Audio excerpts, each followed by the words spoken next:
ಅದ್ಯಾವ ಕಾನೂನು ರಾಜೀನಾಮೆ ಕೊಡು ಅಂತ ಹೇಳದೆ, ಯಾವ ಕಾನೂನು ಜೈಲಿಗೆ ಹಾಕಿದೆ ಅಂತ ಹೇಳಿದೆ ತೋರಿಸ್ರಿ.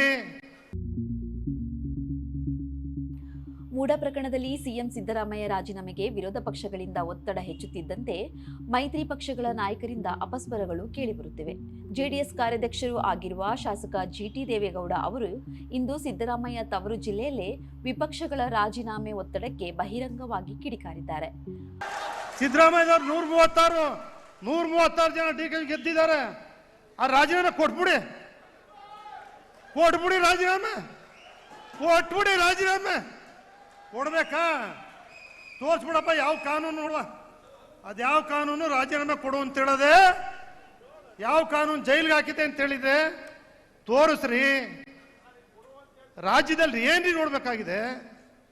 ರಾಜ್ಯ ಏನ್ ನೋಡ್ಬೇಕು ಜನ? ಕರ್ನಾಟಕ ಭಾರತ ದೇಶಕ್ಕೆ ಮಾದರಿ ರಾಜ್ಯ ಇಂಥದ್ದೆಲ್ಲ ನೋಡಿಲ್ಲ. ನೀವೆಲ್ಲರೂ ಕೂಡ ಜನಗಳಿಗೆ ಸೇವೆ ಮಾಡೋದು ಬಿಟ್ಬಿಟ್ಟು ಕೆಲಸ ಮಾಡೋಕ್ಕಾಗದೆ ಅವ್ರ ಮೇಲೆ ದಿನಕ್ಕೆ 3 ಪ್ರೆಸ್ಸು ಟಿವಿ ಪುಣ್ಯಾತ್ಮರೆ ನಿಮಗೆ ಕೈ ಮುಗಿಬೇಕು. ನಾನೇನು ಬೆಚ್ಚಿಸ್ಕೊಳಕ್ಕೆ ಹೇಳ್ತಾ ಇಲ್ಲ ಅವ್ರನ್ನ. ಯಾವತ್ತೂ ಸಿದ್ದರಾಮಯ್ಯ ಒಂದು ದಿನ ಮುಖ್ಯಮಂತ್ರಿಯಾಗಿ ಒಂದು ಲೆಟರ್ ಕೊಟ್ಟಿಲ್ಲ, ಒಂದು ಕೆಲಸ ಮಾಡಿಸಿಲ್ಲ. ಆ ವೈಯಕ್ತಿಕವಾಗಿ ಆಗಲಿ ಸರ್ಕಾರದ್ದೇ ಆಗಲಿ ಒಂದಿನ ಮಾಡಿಸಿಲ್ಲ. ಸನ್ನಿಧಿಯಲ್ಲಿ ಹೇಳ್ತಾ ಇದ್ದೀನಿ, ಚಾಮುಂಡೇಶ್ವರಿ ಸನ್ನಿಧಿಯಲ್ಲಿ. ಆದರೆ ಈ ರಾಜ್ಯದಲ್ಲಿ ಸೇವೆ ಮಾಡ್ತಕ್ಕಂಥವರ ಸ್ಥಿತಿ ಏನು?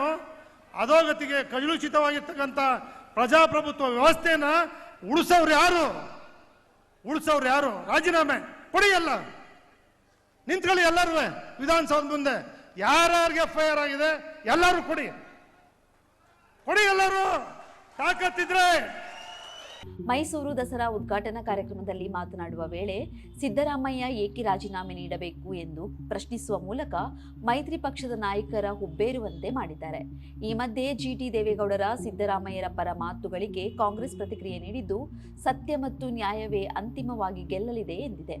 ಮತ್ತೊಂದೆಡೆ ತಮ್ಮ ಪಕ್ಷದ ಹಿರಿಯ ನಾಯಕರ ಹೇಳಿಕೆ ಕುರಿತು ಕೇಂದ್ರ ಸಚಿವ HD ಕುಮಾರಸ್ವಾಮಿ ಕಂಗಾಲಾಗಿದ್ದಾರೆ. ಶಾಸಕ ಜಿಟಿ ದೇವೇಗೌಡ ಅವರು ಸಿದ್ದರಾಮಯ್ಯ ಅವರ ತವರು ಜಿಲ್ಲೆಯವರು, ತಮಗೆ ತೊಂದರೆ ಆಗಬಹುದು ಎಂಬ ಕಾರಣಕ್ಕೆ ಈ ರೀತಿ ಮಾತನಾಡಿರಬಹುದು. ನಾವೆಲ್ಲಿಯೂ FIR ಆದ ಕೂಡಲೇ ರಾಜೀನಾಮೆ ನೀಡಿ ಅಂತ ಸಿದ್ದರಾಮಯ್ಯ ಅವರನ್ನು ಕೇಳಿಲ್ಲ ಎಂದು ಹೇಳಿದ್ದಾರೆ. ನಾನು FIR ರಾಜೀನಾಮೆ ಕೇಳೇ ಇಲ್ವಲ್ಲ. ನಾನು FIR ಆಗಿರೋದಕ್ಕೆ ನಾನು ರಾಜೀನಾಮೆನೇ ಕೇಳಿಲ್ಲ. ಅಧಿಕಾರವನ್ನು ದುರುಪಯೋಗ ಪಡಿಸ್ಕೊಳ್ತಕ್ಕಂಥ ನಿಟ್ಟಲ್ಲಿ ನಾನು ರಾಜೀನಾಮೆ ಕೇಳಿದ್ದೀನಿ. ಅಧಿಕಾರ ದುರುಪಯೋಗ ಪಡಿಸ್ಕೊಳ್ತಕ್ಕಂಥ ನಿಟ್ಟಲ್ಲಿ ಈ ಸರ್ಕಾರ ಹೇಗೆ ನಡೀತಾ ಇದೆ? ಈಗ ಮೊನ್ನೆ ನಡೆದಂಥ ಘಟನೆ, ಯಾವ ರೀತಿ ಅಧಿಕಾರಿಗಳ ಮುಖಾಂತರ ಸಾಕ್ಷಿಗಳನ್ನು ಇವತ್ತು ಸಂಪೂರ್ಣವಾಗಿ ನಾಶ ಮಾಡ್ತಕ್ಕಂಥ ಒಂದು ವಾತಾವರಣ ನಿರ್ಮಾಣ ಮಾಡ್ಕೊಂಡಿದ್ದಾರೆ. ಅದರ ಹಿನ್ನೆಲೆಯಲ್ಲಿ ಹೇಳಿದ್ದೇನೆ, FIR ಈಗ ನನ್ನ ಮೇಲೆ FIR ಇದೆಯಪ್ಪ, ನಾನು ಎಷ್ಟು ಸಲ ಹೇಳಲಿ? ನನ್ನ ಮೇಲೆ ಹಾಕಿರೋ FIR ಏನಿದೆ? ನನ್ನ ಮೇಲೆ FIRನಲ್ಲಿ ಇಲ್ಲ ದುಡ್ಡು ತಗೊಂಡಿದ್ದೀನೋ, ಇಲ್ಲ ಸರ್ಕಾರದಿಂದ ಏನಾದರೂ ಫೇವರ್ ಮಾಡ್ಕೊಂಡಿದ್ದೀನೋ ನನಗೆ ಸ್ವಂತಕ್ಕೆ? ಏನಿದೆ ಇದರಲ್ಲಿ? ಜಿಟಿ ದೇವೇಗೌಡರ ಬೆಂಬಲದ ನುಡಿಗಳಿಗೆ ಸಿಎಂ ಸಿದ್ದರಾಮಯ್ಯ ಅವರು ಅಭಿನಂದನೆ ಸಲ್ಲಿಸಿದ್ದು, ರಾಜಕೀಯವನ್ನು ರಾಜಕೀಯವಾಗಿ ಎದುರಿಸಬೇಕೇ ವಿನಃ ಸುಳ್ಳು ಆರೋಪಗಳ ಮೂಲಕ ಹಣೆಯುವ ಷಡ್ಯಂತ್ರದಿಂದ ಅಲ್ಲ.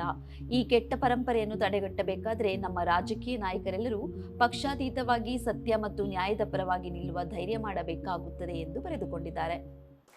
ಜಿಟಿ ದೇವೇಗೌಡರು ಮೂಡಾದಲ್ಲಿ ಒಬ್ಬರು ಸದಸ್ಯರಾಗಿದ್ದಾರೆ. ಅವರ ಸತ್ಯ ಏನು ಅಂತ ಗೊತ್ತಿದೆ. ಅದಕ್ಕೋಸ್ಕರನೇ ಅವರು ಬೇರೆ ಪಕ್ಷದಲ್ಲಿ ಇದ್ಕೊಂಡು ಸತ್ಯವನ್ನು ನುಡಿತಕ್ಕಂಥ ಪ್ರಯತ್ನವನ್ನು ಮಾಡಿದ್ದಾರೆ. ಅದಕ್ಕೆ ನಾವು ಸತ್ಯಮೇವ ಜಯತೆ ಅಂತ ಕರೆಯೋದು. ಸತ್ಯಕ್ಕೆ ಯಾವಾಗಲೂ ಜಯ ದೊರೀತದೆ.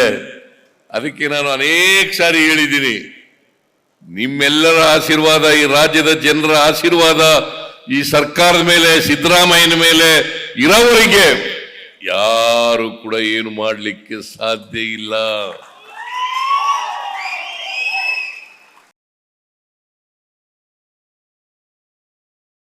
ಹೆಚ್ಚಿನ ಸುದ್ದಿ ಅಪ್ಡೇಟ್ಗೆ ಈಗಲೇ the federal Karnataka YouTube page ಅನ್ನು ಸಬ್ಸ್ಕ್ರೈಬ್ ಮಾಡಿ.